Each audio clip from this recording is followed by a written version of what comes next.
Well, you talk about how, we've lost our imagination. The church has lost its sense of imagination. And so when it comes to facilities and ministry space, how does the church recapture it? If they've already spent millions of dollars on these great buildings and beautiful lobbies and beautiful coffee shops, what should a church do? Well, it's really hard. I mean, in my view, there are four areas in which churches reveal their values, and that's what they do with their money, what they do with their people, what they do with their time, and what they do with their space.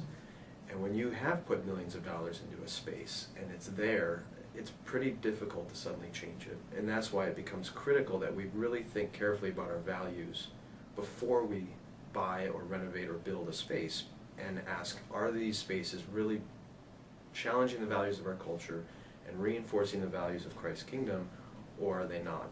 So once you've made those decisions and they're in bricks and mortar, it's really, really hard to change them. And so I don't have a great answer to what do you do, except as you advance your mission, as you start new churches, as you plant new congregations, to think differently and more intentionally about those questions of our values and how we use our space and what our space looks like. Now, of course, there are examples of churches that redesign or remodel their spaces to reinforce different things, but some of it's really hard to do once you've got it in place. And I think it begins with church leaders being more reflective about what do we really believe, what are our values, and how does that get translated then into our space. And when the whole issue of imagination is that we tend to think that the way non-church entities advance their mission should parallel the way the church advances its mission. So there's a lot of research back in the 1800s about how churches were initially opposed to theater-designed spaces, and then once they realized that people came to theaters in droves, they started using theater space for worship.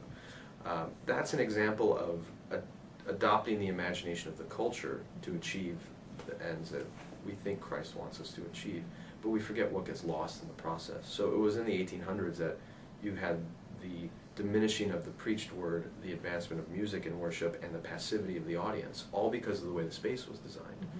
The unintended consequence of the values of the building.